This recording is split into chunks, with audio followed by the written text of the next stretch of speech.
Good morning, Ohio. James Ernest of the Grueling Truth Radio Network here with Dominique Moceanu, Olympic star and owner of one of the newest gymnastic centers in the country.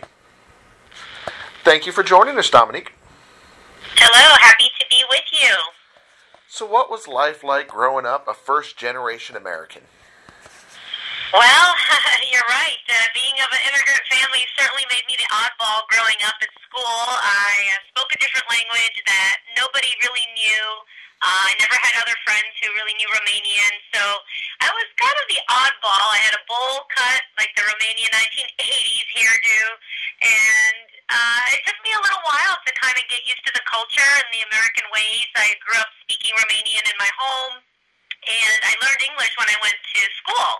And so it was a big, shock at first, but, I got right into it, and I gelled in as soon as I kind of found where I fit in, but really, it was only years later that I truly found a place that I fit in, and that was through gymnastics.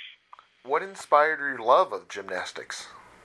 Well, my parents put me in gymnastics and tennis on the very same day I had both sports that I tried, and I certainly gravitated toward gymnastics. I was very small and compact, and tennis just wasn't going to be my calling, but gymnastics was a huge playground, and I could jump on the trampoline, and I could let out all of the energy that I had, and it really was something that I just loved when I was little. I loved jumping up in the air, flipping and twisting, and from that moment on, I was really hooked.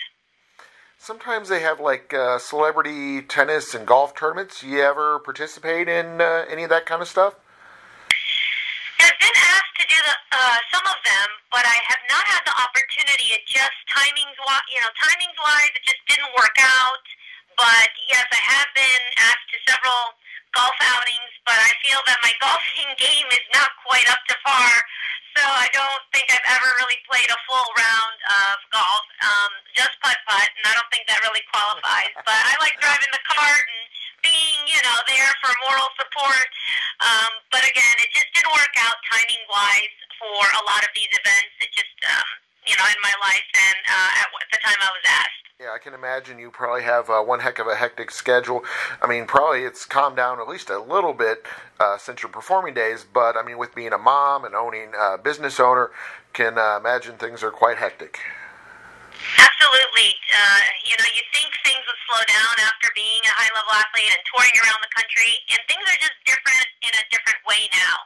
It's not living out of a suitcase all the time, but it's rather being at the gym all day, coaching a 20-hour-a-week gymnastics group. It's dealing with administrative duties, managing, budgets and different things now. There's so much to do. I individualize all of my girls' training plans and things like that I coach. And then obviously being a parent on top of that, being a wife, being a parent, managing a business, managing, just under 20 employees. So for me, it's a full plate every day. Did your siblings participate in gymnastics? My youngest sister did gymnastics, and my middle sister actually did gymnastics as well. So all three of us did participate in gymnastics at one point in our lives, and then they took some different routes after that. But I stayed in it probably the longest. How is your approach to coaching different than the way you were coached? Oh, my goodness. It's night and day, but there's still a lot of discipline that I carry over in the manner in which I teach. I expect a lot of discipline. I expect a lot of the gymnast, but I do it in a loving and caring way rather than a way that was very dictator-like when I was training. I wasn't allowed to have opinion. I wasn't allowed to really smile. I wasn't allowed to show emotion. I wasn't allowed to ask questions. So I just had to be a robot, and it just really stifled any type of opinion or conversation. And not that you always have to have an opinion when you're a child. You have to be respectful, listen to authority, but at the same time, it's okay to tell us when you're hurting. My coach didn't let us know, we weren't allowed to say, hey, I'm hurt, my knee, my shoulder. I have a very good, I feel like, a communication system with my athletes. Hey, if something's bothering you, I'm not going to let you go out there and cause more harm. let's get it addressed medically. Let's look at it. If it's still lasting, let's get an MRI. Let's get you to the doctor. Let's get on top of it. And if we're proactive, this won't become a long-term injury. And our coaches just waited till we collapsed in the gym and I had a broken leg. So that's the big difference, is that I'm very attentive to what the body needs, and because these girls are growing young, prepubescent, a lot of them adolescent teens, and some of them are going through those changes as well. So I have to listen to their bodies. I have to pay attention. I'm really big about, working through the communication aspect. I want to make sure that they're doing well, but I also expect a lot.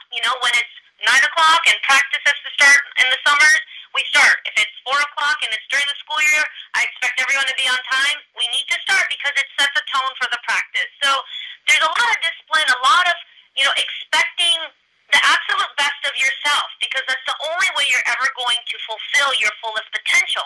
And if you want me training you, that's a big part of how I'm going to coach you. And if you don't want that, hey, that's okay. We have another group you can go to. You can go with less, strict standards and things like that maybe, you're not going to have the intensity that I bring, but I want what's best for you.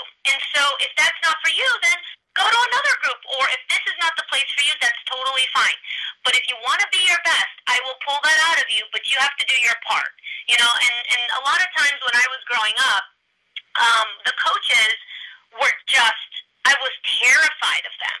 And I don't think that that's a healthy relationship. It was a severe imbalance of power, treating us like just rags and a piece of garbage, that really our self-esteem was tremendously harmed.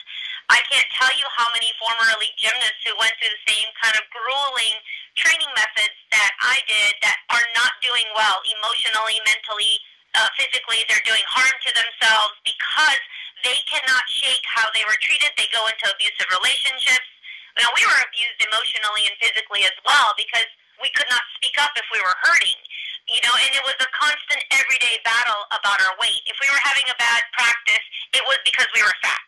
It wasn't because, hey, maybe you're just, killing us too much, and maybe your methods worked in communist Romania in the 1970s, but this is the 90s, and that's when I was training.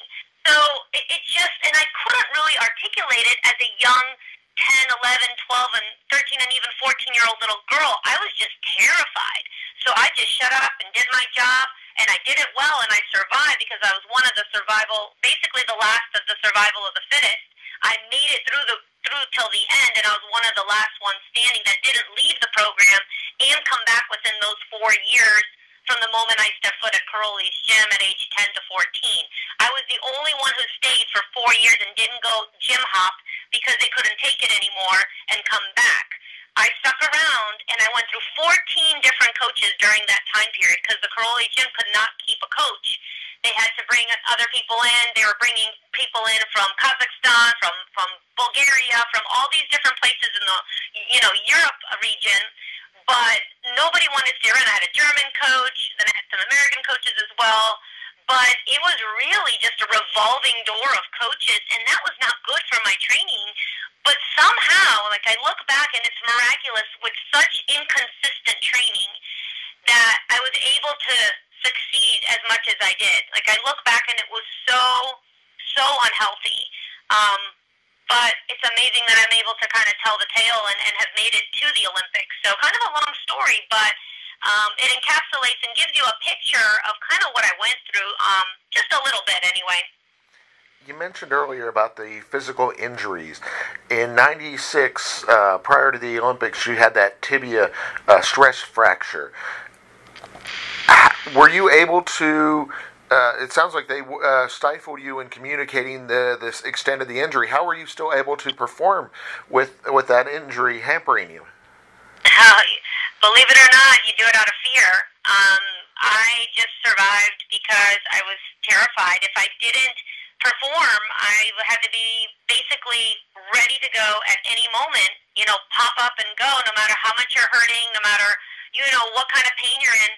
The Carolis have this unbelievable way of making you feel like you're at fault. So you're hurting, but you can't speak up. And you're just inside thinking am I making this up in my head? Do I really not feel this pain? But I swear I feel this pain. It's sharp. It's shooting down my leg, and I feel like I can't push and I'm going to get hurt, but I can't say anything. So you're tormented inside, as a young child. You don't know what to say. You haven't developed your voice yet. You don't have a safe place to say anything because you feel you're going to get reprimanded, and you're going to be called an idiot and fat and lazy because those were the three things that you were, and weak. That would be a fourth thing that you would be if you said anything. So those kinds of things would terrify me to speak up, and so I just thought, am I just imagining that this is hurting? I'm just going to keep going until I can't go anymore because the alternative is being called lazy, fat, stupid, and I'm faking it. And why would anybody want to go through that? Because the alternative was much worse. I would rather collapse in the gym. And that's basically how I had my mindset as a 10, 11, 12, 13, 14-year-old when I trained with them.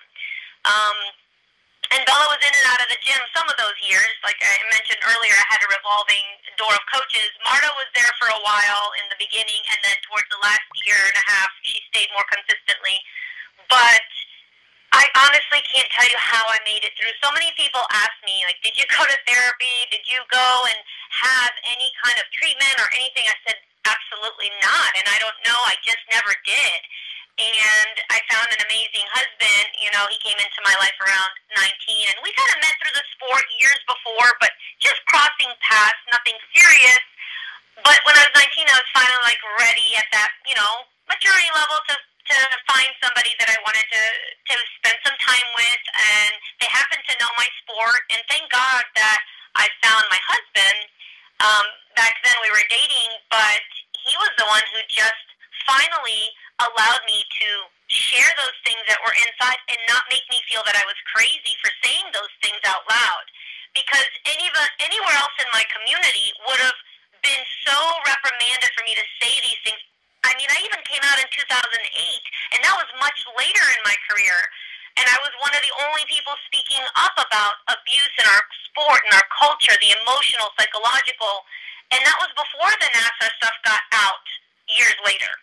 And nobody wanted to listen, and I was called all sorts of names and blacklisted, and the CEO would be toxic and tell all of the national team members that were gymnasts, stay away from her, she's toxic, she's bad, she's, says bad things about her coaches, when in reality, I was working on healing. I was saying these things because it was okay to finally say them. I wasn't protecting the abusers anymore, which so much of our careers and our lives when we were training, they made us seem that we were the bad people. We were at fault when we were the ones being abused. It just sounds crazy. Oh, definitely. It sounds like there were a lot of issues going on with that sport. How do you feel it has improved? Or has it improved? Well, there are still some coaches out there who have some of these, tactics, but a lot of them are getting weeded out right now. And the main thing is just starting to report people that, I had to do that for actually just this past couple of weeks. I had to report somebody to another gym about, these little girls that I'd heard things of, and there's a coach that has been gym hopping, and I said, look, I don't know all of the information, but I said, this is how the NASCAR story started. I feel it's my due diligence to say something to you, and, this is what I know. This is important for you to know. If this person is at this gym, you need to do some investigation and see. If I hear anything that will necessarily lead me to have to say something to authorities, I will, but because I don't have that direct knowledge, I can't at this moment. But because this is what I heard, you should know this.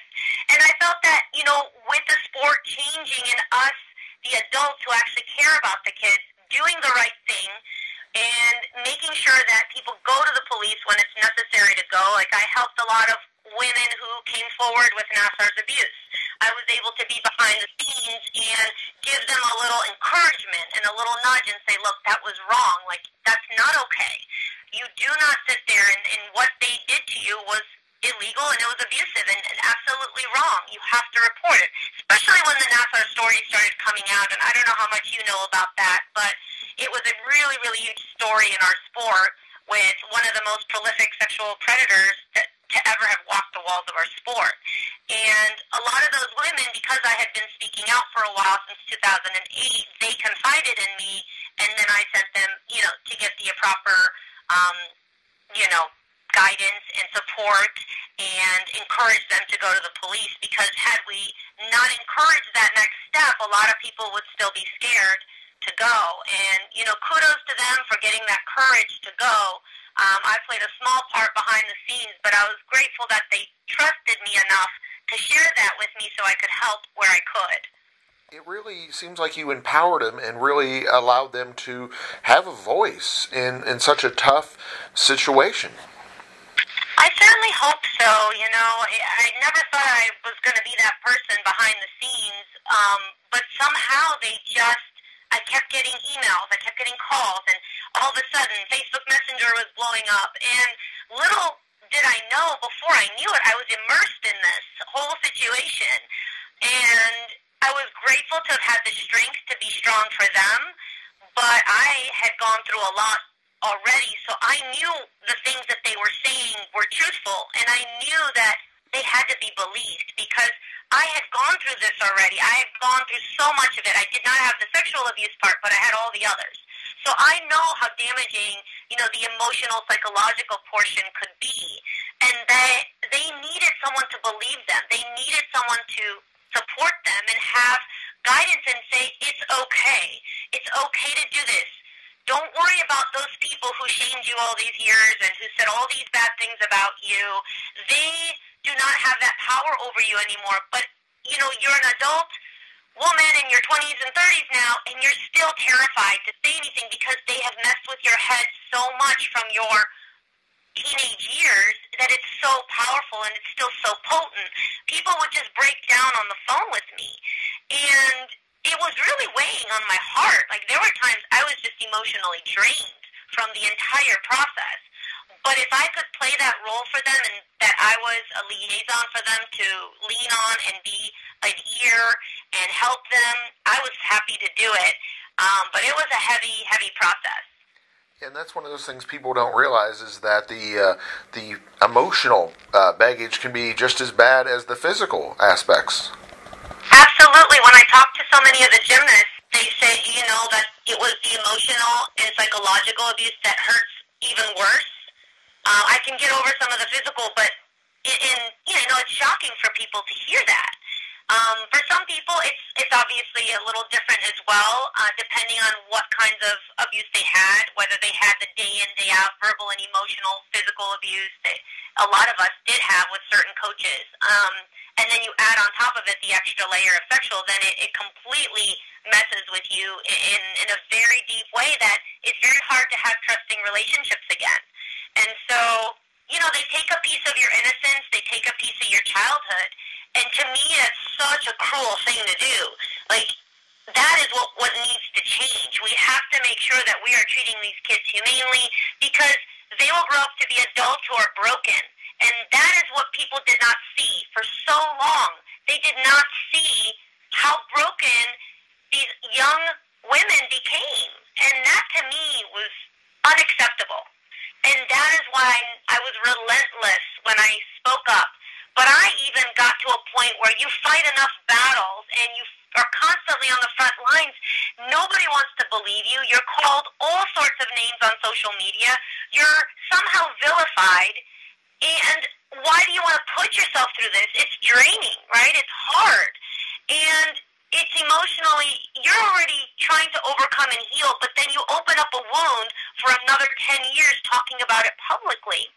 And it took me a long time to get where I'm at and to be able to talk about it so confidently and know that everything that I'd ever said was correct. It was accurate, and that people that went online and tried to shame me and call me all sorts of names, and the former CEO of USA Gymnastics, Steve Penny, should be behind bars.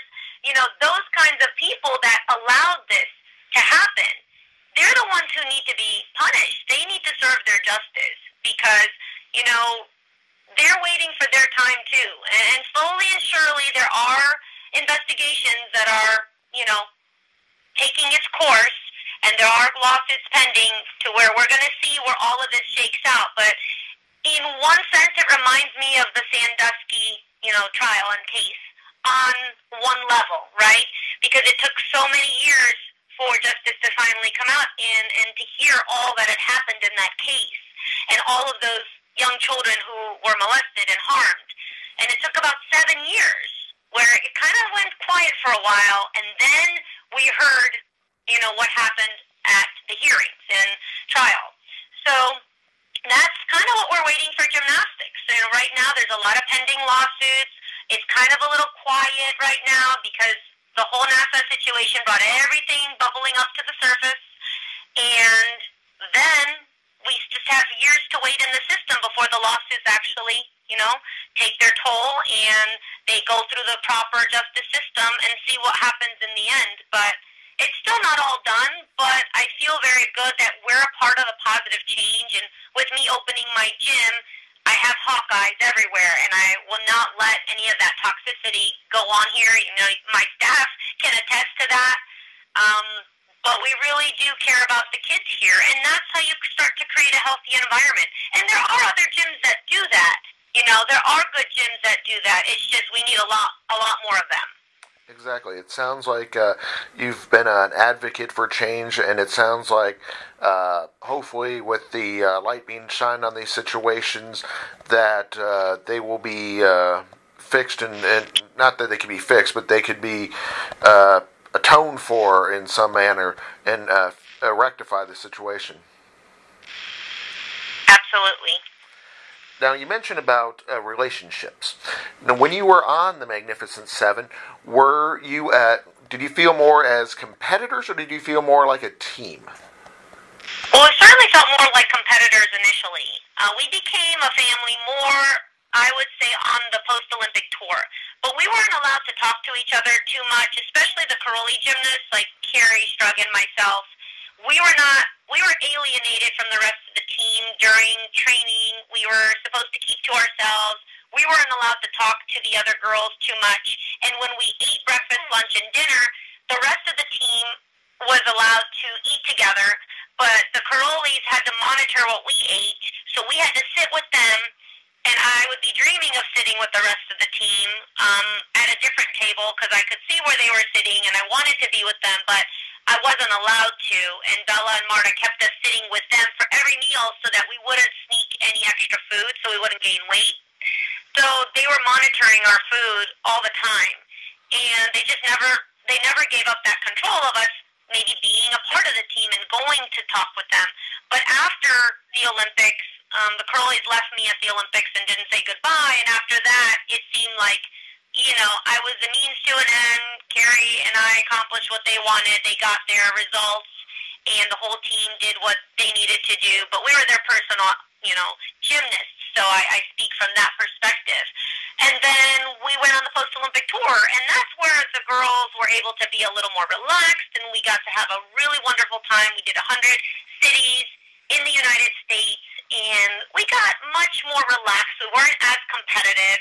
But I was always a very, very competitive person. So when it was time on the playing field, I was always shooting for number one.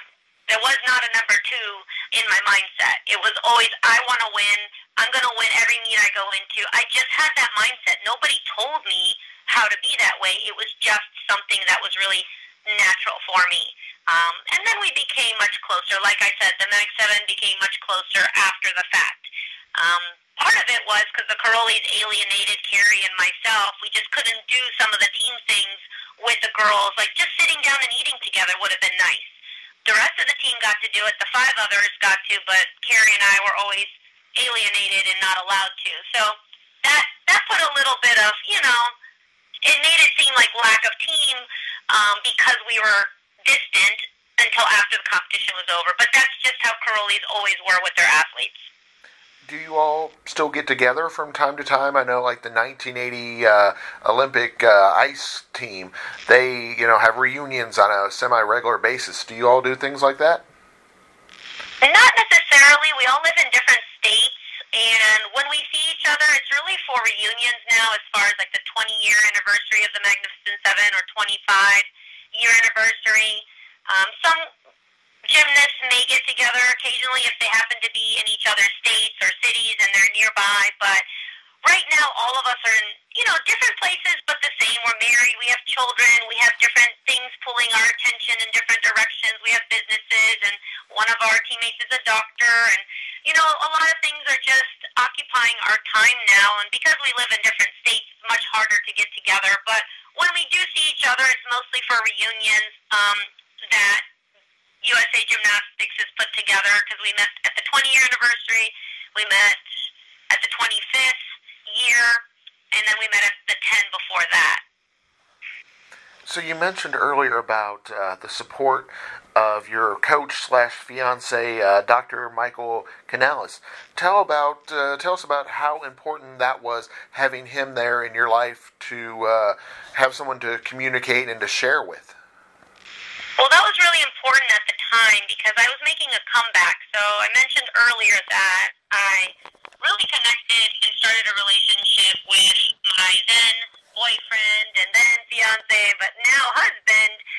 At 19, I started this relationship, and by 24, I decided that, I didn't quite leave the sport how I wanted to. I left it kind of broken. I left it on injuries.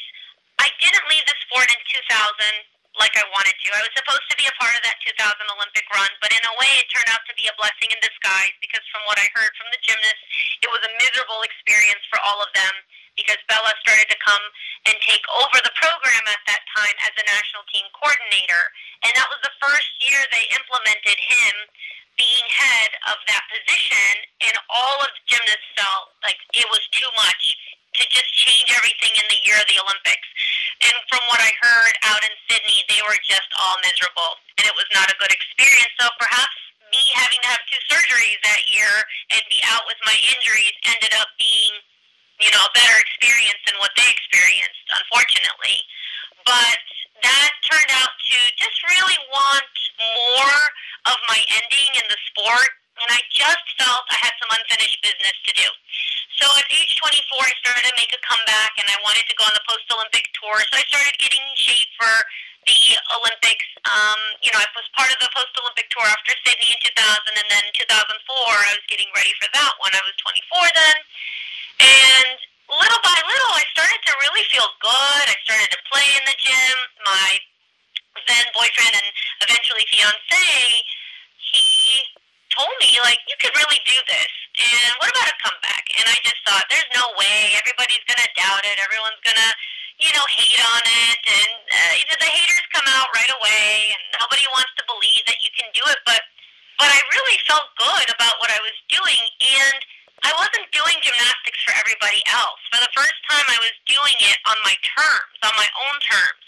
And I had a supportive significant other who was my coach, and we had so many different layers to our relationship, and he cared about my health and my well-being, and if something was starting to hurt, we would address it, and, he took care of me in a way that I had never been taken care of, and we trained in a way that I'd never trained before, and we did a lot of video analysis, which I'd never done before at that time, which now I use a lot more in my own coaching as well. But back then, gymnasts just didn't do that a lot. For some reason, all the other sports picked up on that a lot sooner than our sport did because, again, we're young girls in the sport and our coach is dictating the practice. So, if we are to watch anything, they're the ones who have to drive that. And so we did a lot of video analysis. I trained a lot as an adult by myself in the gym, which I'd never been in the gym just coaching kind of myself. And my husband would watch the videos, so we'd set up the video while he was a fiance at the time. But we would sit down and really do some tape analysis at the end of the day because he was a resident, he was still in his training, and there was no way he could be at every training that I would go to. So I would go in the gym, set the video camera up, and watch. Basically, it would watch every turn, and then we would watch it together at night and process that, analysis and see what could be better. And it really taught me, I think, also to become a better coach. And I could see the corrections myself. I could analyze things. And little did I know, I really enjoyed it. I liked that process. And sure enough, I got back in shape to do 2 events. I became a specialist. I was not going to do, bars and beam anymore. But I was able to do vault and floor. And I finally had someone who would stick up for me at, the national Team Training Center when we went. I had one opportunity to go in 2006, but I also didn't put my life on hold, which is what a lot of gymnasts and athletes do. When you want to train again after you've been out and you want to make a comeback, a lot of people put the rest of their lives on hold. Well, I didn't. I kept going to school. I kept trying to get my education. I wanted to be the first in my family to get a college degree. That was just really a personal goal of mine. And I kept training, I kept going to school, and I was working as a coach at the gym that I was training at. So I had a pretty busy plate. But it was a really good point in my life where I felt I was free doing gymnastics, if that makes any sense. I was free to be myself, and I was allowed to enjoy it, where many times in the past I wasn't allowed to. So if anything, that comeback taught me that I could enjoy gymnastics again on my own terms. And that was something that was really fulfilling and rewarding because I'd left the sport and I had a gold medal. And you think, oh my gosh, you're so lucky. You had this moment. You finally got your dream. But to be honest, there was a big hole in my heart because I wasn't perfect enough for my coaches, and my coaches abandoned me at the Olympics and didn't even say congratulations. So for me, I felt that I failed somehow, and there was a big hole in my heart that I just felt something just didn't sit right with me about how I left gymnastics and how I felt about gymnastics. I couldn't even watch it for many, many years because of how I was treated. And it was never the sport, I came to realize. It was the people who treated me so badly. And I just couldn't even stomach being around gymnastics for some years after I retired. But with my husband's help, then fiance, we were able to find that love for me again. And that was the biggest blessing because it led me to realize how much I actually love the sport again and how much I do love coaching. I love being with kids and that I could make a difference in their lives. So little by little we did that. But unfortunately the political game won out and I was blocked by Marta Caroli and Steve Penny, the governing body and the former CEO. They did not allow me and my petition to be granted when I had met all of the criteria that they asked for. And unfortunately, this is just how the game was. It was stacked against me from the beginning. My husband and I knew that. But again, we did it on our own terms, and my husband stood up for me at the national camp in front of Marta, in front of everybody at the coaches meeting, and said she is not going to be doing this, this, and this. She is trained for this. And so, nobody really stood up to Marta that much before. They just kind of bowed their head down. But the fact that my husband, at the time we were just getting engaged. I believe the camp happened maybe a month before we were engaged. But it was a good way for me to at least go out that I fought for myself and I fought for all the girls who didn't have a voice. And although my petition and the hearing panel was completely stacked because ironically and coincidentally enough, Jessica Howard was the athlete representative at the time, and it was supposed to be Steve Rybacki, Marta Caroli. They were part of the women's selection committee who were on the hearing, basically panel that were going to make this vote. And then the third vote, these were the three votes that mattered, was Jessica Howard, who was an athlete representative, who was supposed to be the voice for the athlete, right? And basically, before she got on that call, she told me how they were trying to stack the hearing against me. She said basically it was an understanding that we were all voting no for you, for your petition. I said, so why did we even have the hearing then? And I knew it was going to be, because I knew the type of games they played and the types of politics behind the scenes that were there. But she told me that and confirmed it years later, and I knew it, but I had no proof at the time. But she told me years later, she's like, oh yeah, it was basically understood that everyone was voting against you. But you know what? She didn't succumb to the pressure. She voted to have one in my favor, and two, the Rybacki, obviously Steve Rybacki, who was on the women's selection committee, and Marta Caroli voted no, that I should not be petitioned onto the nationals. And that's where my career really ended. But looking back, I'm just so grateful for the angel Jessica that, stood up to them, because she ended up being a victim of Nassar and came out years later, and I was able to be there for her in her darkest hour. So it ended up coming around full circle. But it's a story that not a lot of people know.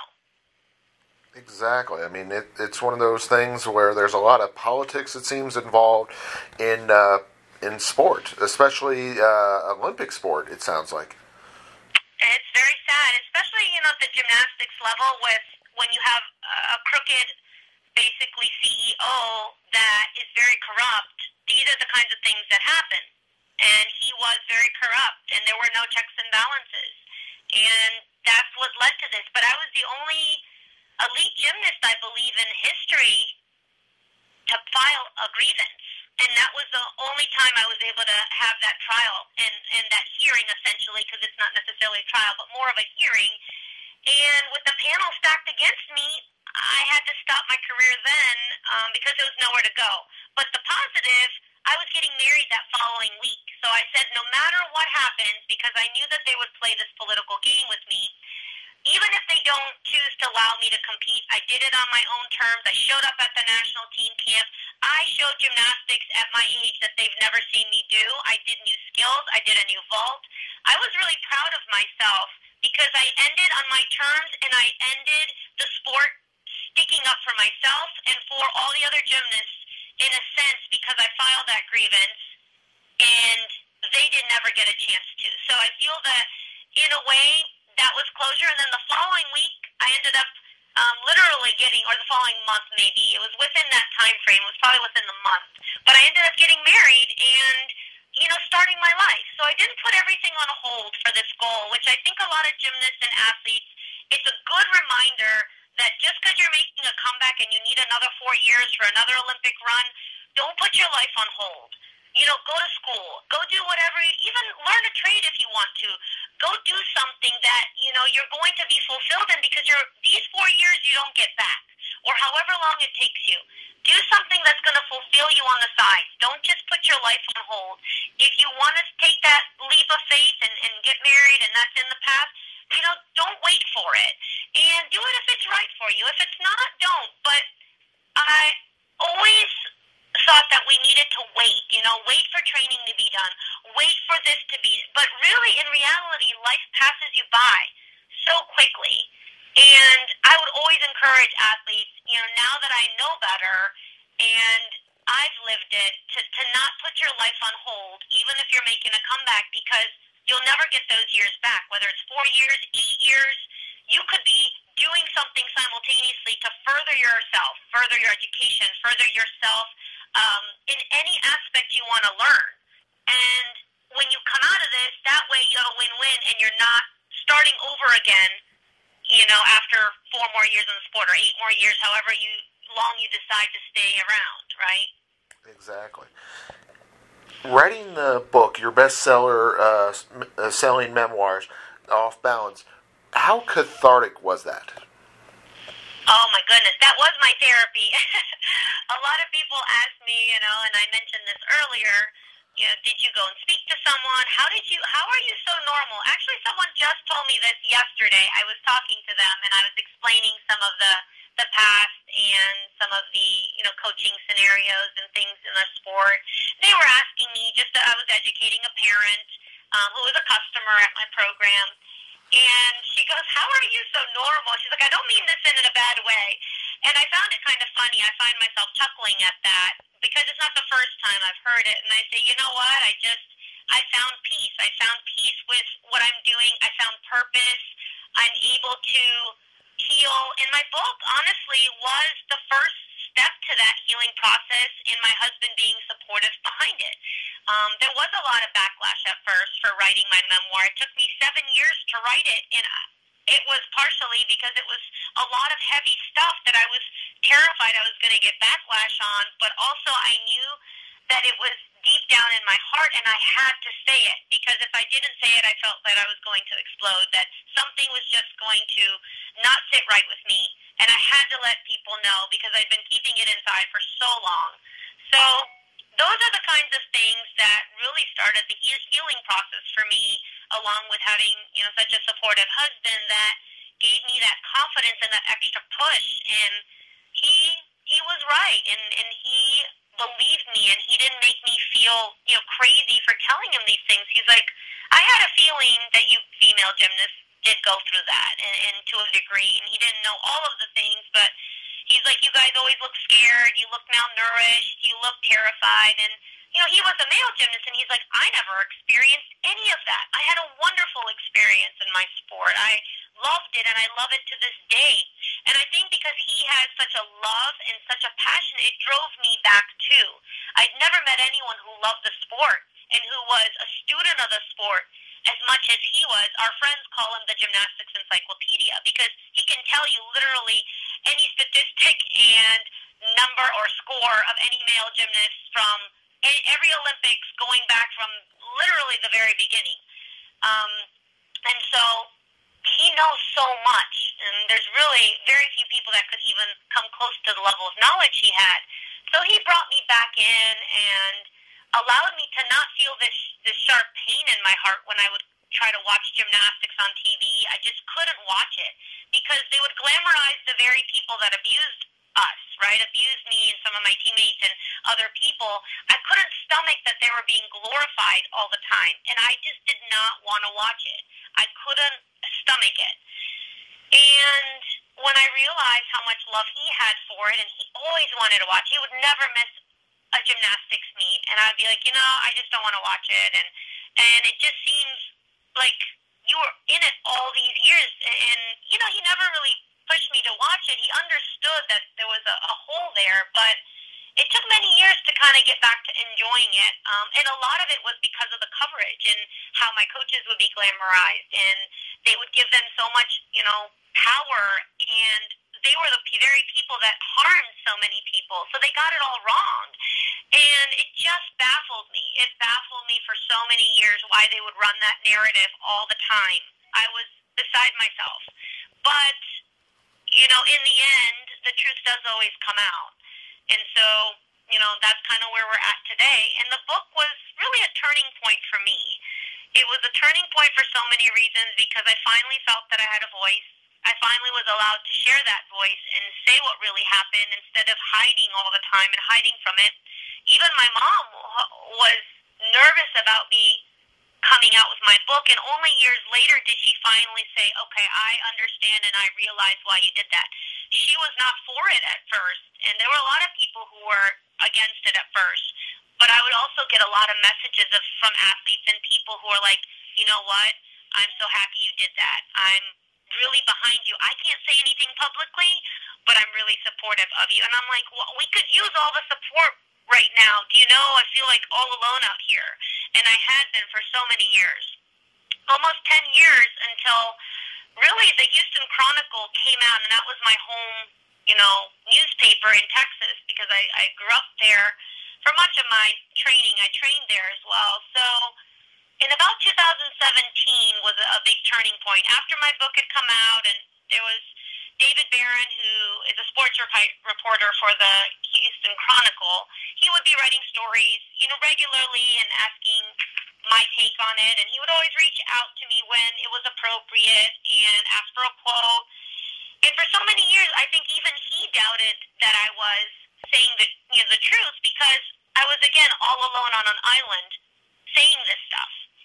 And there were very few people who would corroborate. And so when you don't have many people corroborating, it makes you seem like the outcast and that your story isn't real and it isn't true and that you're making it up. But I stood my ground, and I'll never forget when the Houston Chronicle came out with the headline that I never in my life thought I would see. It said, Moceanu vindicated.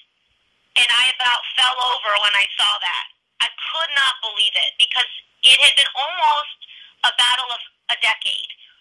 And I was starting to feel really defeated. I was starting to feel like this is never going to come out. The story's never going to make it. Why do I keep putting myself through this and trying to fight this? And there's nobody really speaking up with loud voices. I don't know why I keep putting myself through this. You know, and there's moments of doubt for everybody when they're on a path to trying to make change. But I knew that this was bigger than myself. It wasn't just me. It was for all the gymnasts who never got to say anything. And I really wanted them to have that choice, that option and that choice in their life, and their voice to be heard. So when that happened, it finally felt like I could breathe again, if that makes sense. I just felt for so long I had been struggling to get the truth out. And it seemed like everybody was so quick to throw stones at me and so easy to be an outcast and so easy to be treated like a social pariah in my community. And it broke my heart because I was none of those things that people said at all, not even close. And to finally have that headline come out, and it was years after my book was released, and I was in the midst of helping many Nassar victims at the time, too, and I finally felt some closure, to be honest. And then we passed, the Senate Judiciary Committee called me, and many of my colleagues as well in the sport to testify, and we passed a bill as well around that time.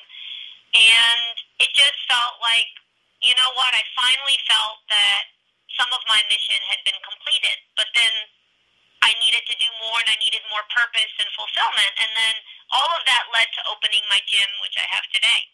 So it kind of became a full circle moment, from the moment I started the book to the healing process to getting everything out there, but it took almost a decade for something to really have been done and people to finally believe it.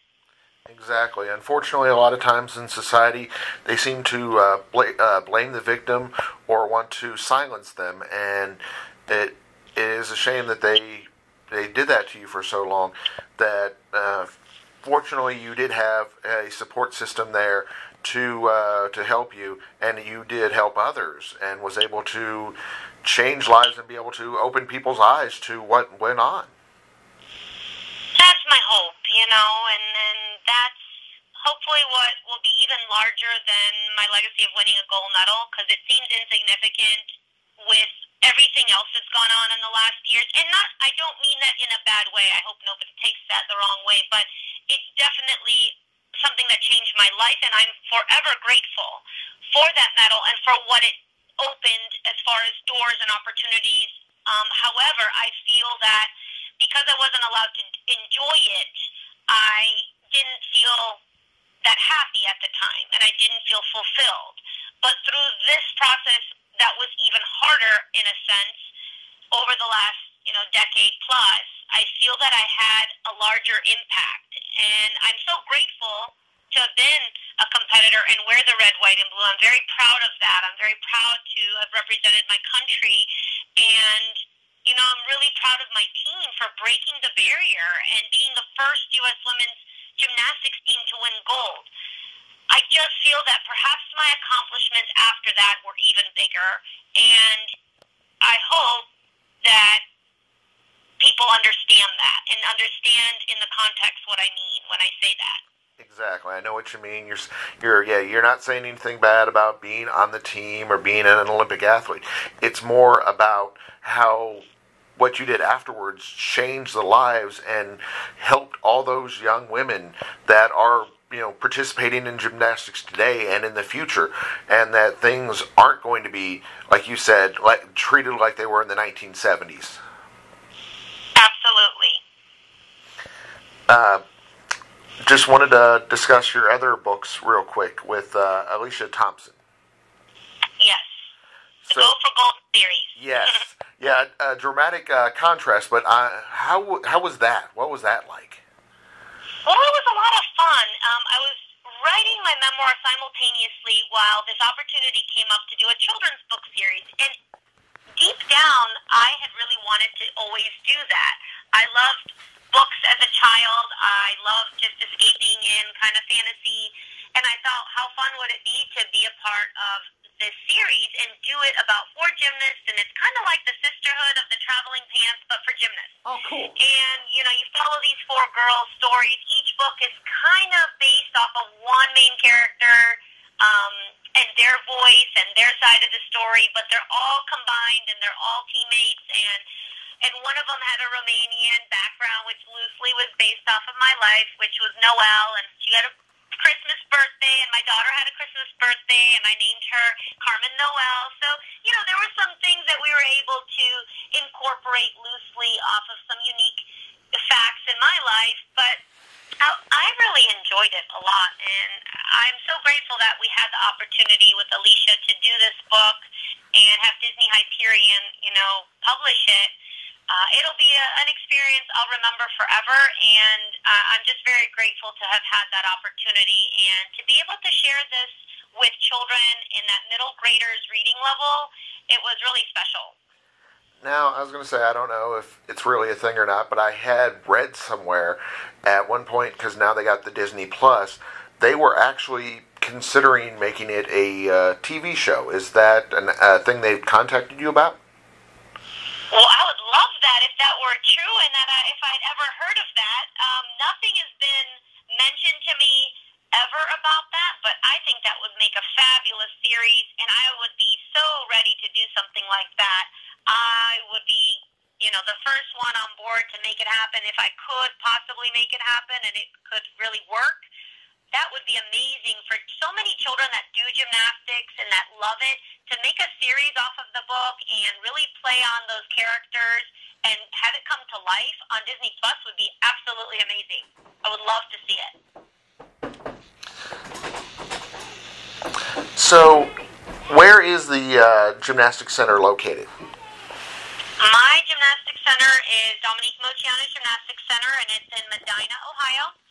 We have summer camp seasons. Actually, we have 2 summer camps left this year, week 2 next week, and then week 3 we usually have a special guest or Olympian come in, or a few special guests to come and work with our children, give them positive experiences, help teach new skills, and then I coach year-round as well. Like I mentioned at the beginning of the podcast, I have a 20-hour a week group that I coach that are higher level. They're the highest levels in our gym, level 8s and 9s, and hopefully they'll be 9s and 10s in the near future. And really my goal is to get them a college scholarship if we're able, and if not, just to have them really have gymnastics build their self-esteem and confidence and help them become good citizens, good people. And through sport, it's a small model of life.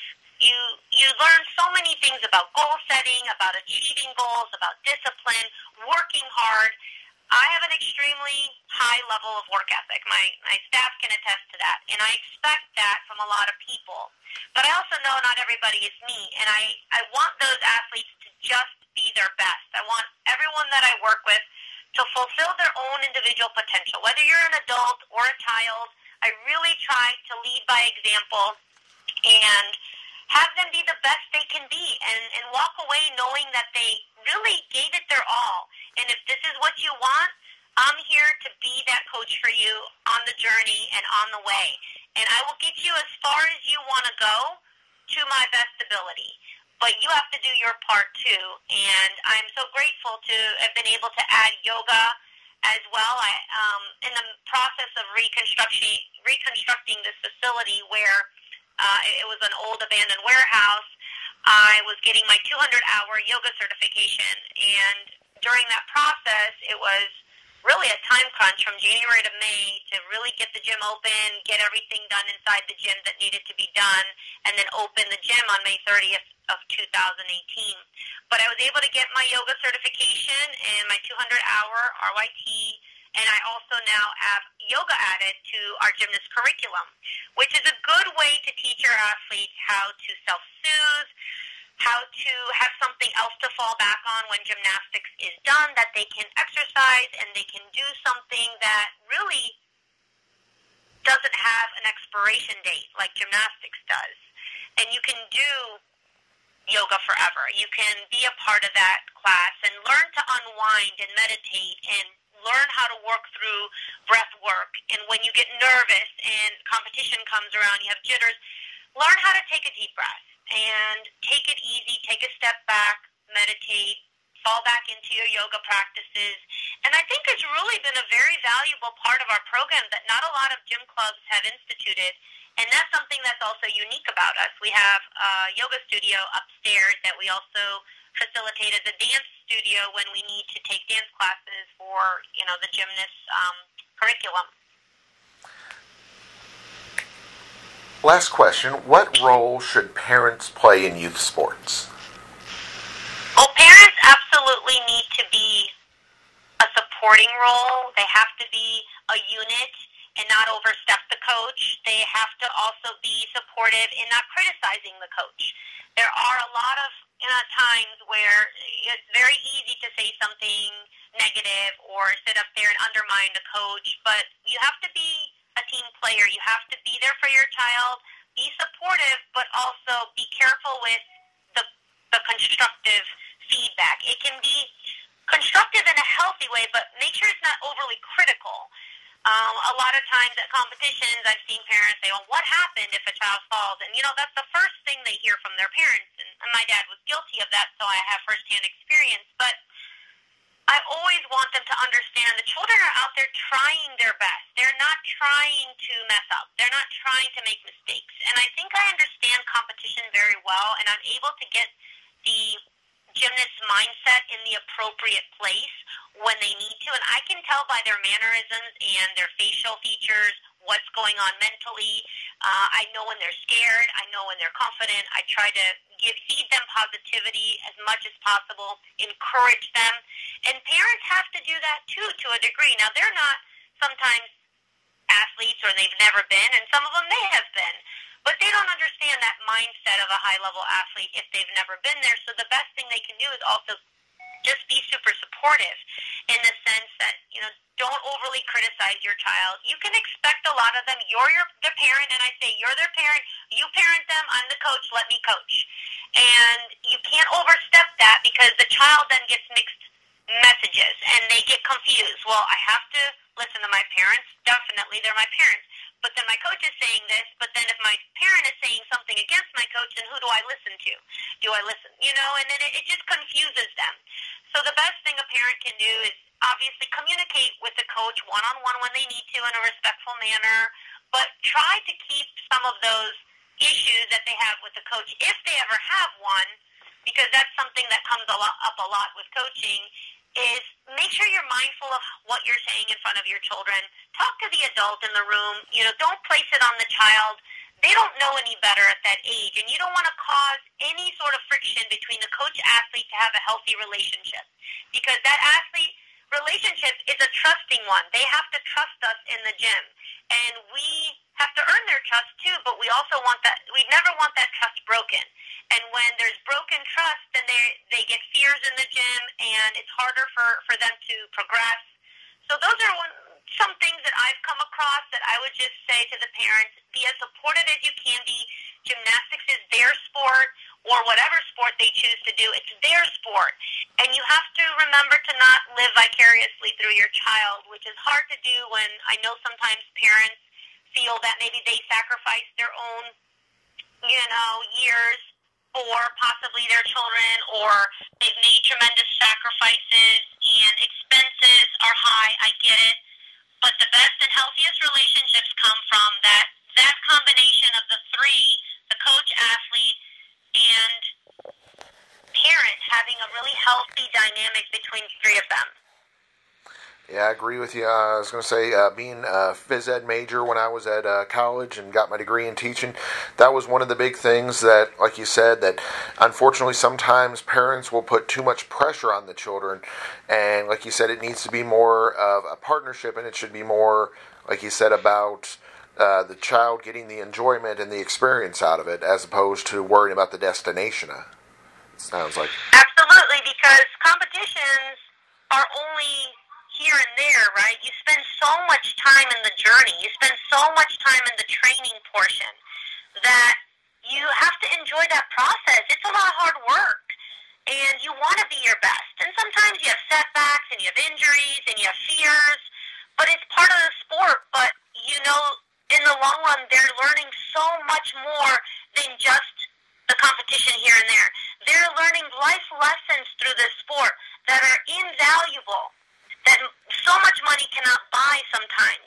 All of the experiences that they truly learn from a coach that has a well-rounded understanding of the sport, but also their emotions, and understands that they need medical care, and someone who's well-rounded in that is a huge asset to your child's growth, self-esteem, and their life. Like, that is something you can't replace. And so you want to make sure that remains healthy for everybody involved.